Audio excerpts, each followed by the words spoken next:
I'm Ben Stykuc, and today for Asian Movie Pulse, I'm going to take a look at the 2009 epic Bodyguards and Assassins, directed by Teddy Chen and produced by Peter Chan.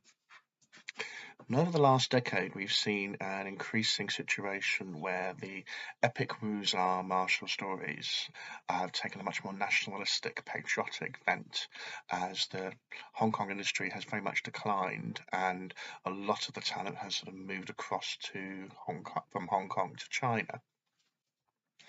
In 2009, Teddy Chen sort of got to finish off one of his long-gestated projects. The film is set in 1905 in Hong Kong, where the revolutionary Sun Yat-sen has arrived on a secret mission to sort of try and gather sort of support for the forthcoming revolution. Unbeknownst initially to him, the opponents of him have found out about this mission and have sent assassins to try and make sure he doesn't leave Hong Kong alive.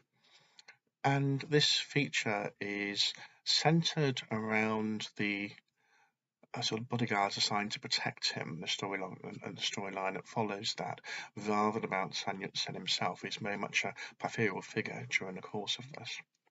Wang Xueqi is Liu Tang, the businessman, who is the one who's sponsoring, financing this revolutionary movement, and he sort of pays to sort of hire these bodyguards to protect Sun Yat-sen on the journey. Tony Leung Ka-fai is Chan Xiaobei, the sort of chief editor of China Daily in Hong Kong, the one sort of really avidly trying to sort of get things moving across, and he is the driving force essentially of the movement of this narrative.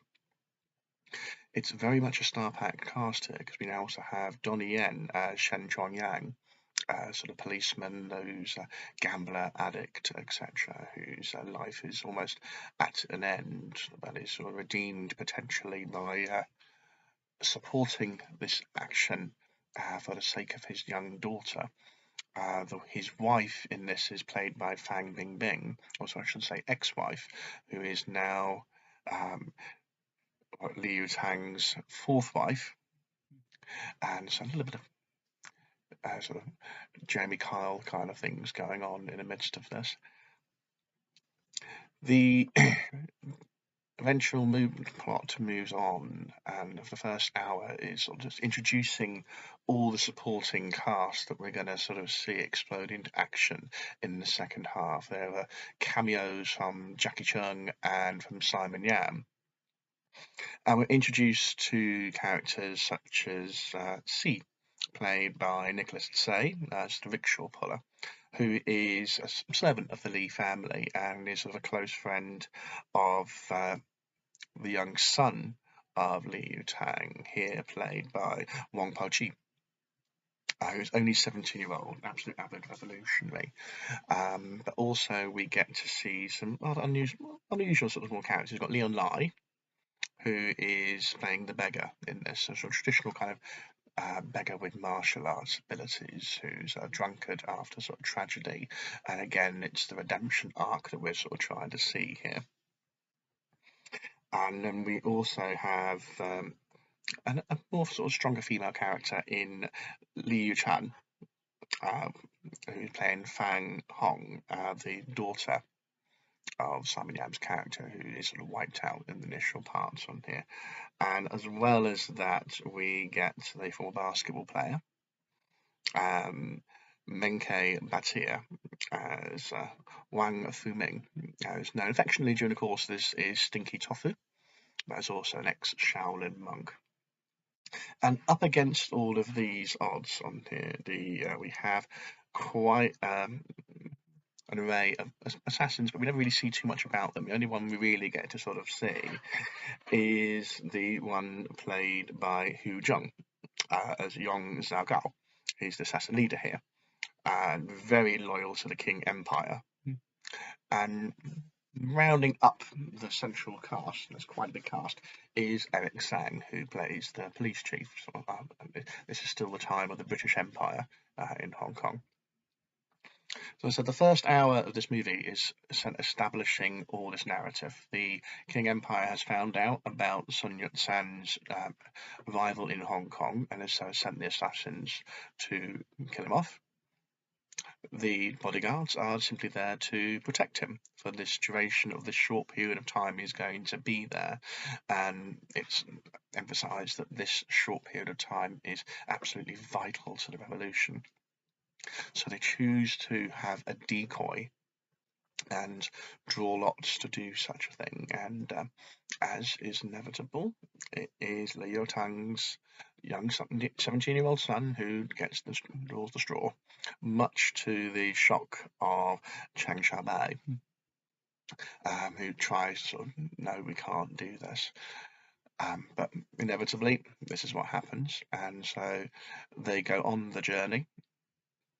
In natural heroic bloodshed occurs here, and each of the bodyguards gets their sort of moment to shine during the confrontations. But what adds to the depth of this feature is the character of Liu Tang. He is an observer of the action as he's going along. He gets to sort of see everything in the second half, and it's through his eyes that we really get the emotional content of the feature film here. He is the emotional heartbeat of what we're seeing because he's understandably worried about the impact it's going to have, and potentially his son is in danger throughout this. And also realizing the sacrifices because he has put the money in to bring these people together. He is the one that is ultimately responsible for this and is so in that guilt. And it leads to a second hour of virtual non-stop action, emotional tragedy, and the kind of stuff that you really come to love in a proper wuxia action epic of the time. Now, it's an unusual thing to say, but can you have too much Donnie Yen in a movie? And for Bodyguards and Assassins, it's not so much about what he does he actually need to be present here? His redemption arc, because of his past and his addictions, is almost similar to what we're having to have with Leon Lies. And so now we've got two redemption angles. And he's on the surface of the action. He's never fully involved in the actual story. His ex-wife has asked him to be a part of it, so he is on the peripheral here. He's not actually a member of the team, so you could easily have him removed from this feature without really damaging anything else at all, and it quite possibly could just streamline some of the dramatical element that they're trying to create here, because we have that first hour or so of drama to make you care about the characters before the action really kicks in. And given there are so many characters, a few kind of get sort of left out the mix a little bit, and so we don't really get to know them too well. Particularly, I think, on the sort of characters here of um, the young daughter of Simon Yam's character on there. She's there, we don't really get to see much. I would love to know more about Stinky Tofu's story, but again, there's not so much we get to sort of learn about those. So a bit of shedding of the script wise would actually been better, well, conceived, I imagine here. It's not saying it's a bad thing. You can never go wrong with having Donnie Yen in an action movie. And if you've ever wanted to know what the outcome of Donnie Yen versus a charging horse would be, you get to kind of see the answer here. But it's just, is it actually vital to the actual narrative you're trying to tell? The action sequences are superb.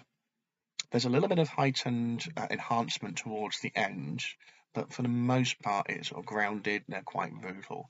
They do have a nice bit of difference in each one. It's a very sort of confined action at times on there, given the sort of nature of Hong Kong. So it adds that element of danger that we're seeing. And as I said, each of the bodyguards gets their moments to sort of shine and their inevitable sacrifice. It very much reminded this reviewer of an old Shang-Chi movie, Shanghai 13, where a similar plot was going along, where each character would suddenly appear, have a fight sequence, get killed, and move on. There's more dramatic context to this, but it's a similar kind of vibe. The what makes it work, as I said, is Liu Tang. This character, an award-winning performance by Wang Xueqi, is our eyes into this, and there's a particular powerful sequence towards the end when, having been rescued from attack by the Eric Tsang's policemen, they are escorting them along for part of the journey and then have to separate ways. And it's the look in his eyes as he looks at Eric Tsang's back, and they know what's going to happen next as they walk away. And then you can see the assassins start to form in on what's left of the bodyguards. And there's a look of panic, a look of fear, a whole range of emotions that are going through Liu Tang's character, and that just draws you in. There was comments about this film being potentially as allegorical references to what the nature of Hong Kong was going to be after the handover in 1997.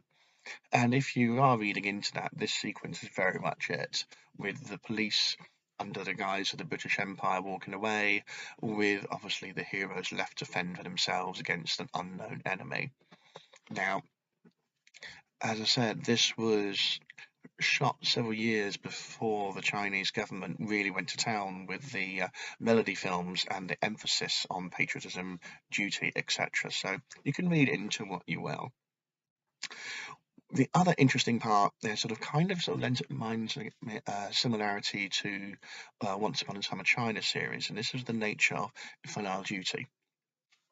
And Liu Tang's character is happy to finance this exercise, this task, but wants to sort of stay away, doesn't want to become emotionally involved in it, where his son believes in the revolutionary cause to the point where he's prepared to sacrifice his life. And in the Once Upon a Time in China series, there's a wonderful moment where Wang Ka-fai says it's time to put away the old things. And that movie, it's representing some of the sort of antiques by the side on them, and is actually really referring to the concept of relationships and their belief systems.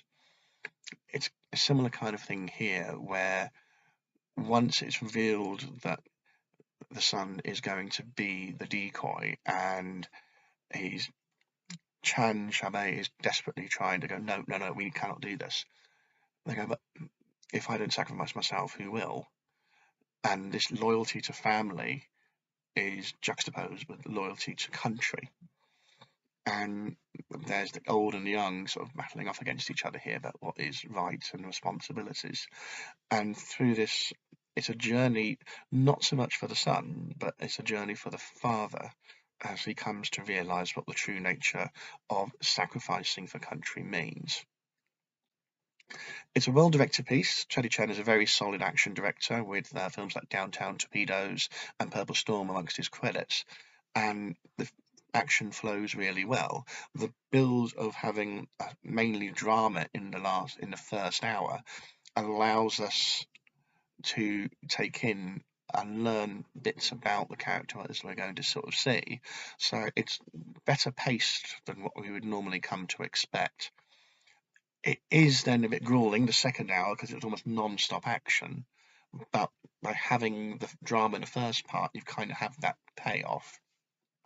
We inevitably get lots of tragedy, etc. on that, emotional moments where the music suddenly swells heroically. The aforementioned Donnie Yen sequences, sadly, are the weakest parts of the film. The flashbacks to his and Fan Bingbing's past are the usual sepia-tinted, riding a bike with their daughter all happily and cheerful on there, reminders of past times on there. It's a cliche we have seen thousands of times before, and as I said, could have been exercised out of the film, but then you get Donnie Yen punching a horse, and then you completely forget, obviously, the whole point of the drama entirely. The villain is equally as obsessed as well, and that again, is a fantastic driving force, as so believed in he is in the righteousness of his cause, which always makes the best villain if the villain believes they're right, leads to an almost unstoppable Terminator-like finale, where no matter how many times he's shot down, beaten down, etc., just keeps coming back for more. Of the supporting cast, I think Leon Lai is actually outstanding on there. He's sort of almost laconic sequence where he is holding off the entire assassins whilst the decoy is having tea. It is just a brilliant, again, sequence made better by the fact that Liu Tsang is sort of looking outside, just going, what's going on, getting worried, etc. So it's a very good film. A bit of tweaking, a bit of adapting of the narrative could have we could have lost about 20 minutes. The Donnie Yen sequences could have been excised from the film entirely. So it has its flaws, but other than that, it is an excellent piece of action cinema. Well worth the time, well worth the investment. Just don't worry about the horse either on that bit. No animals were injured during the course of the making of the film. But Donnie Yen versus the horse, that's a great way to sell a film.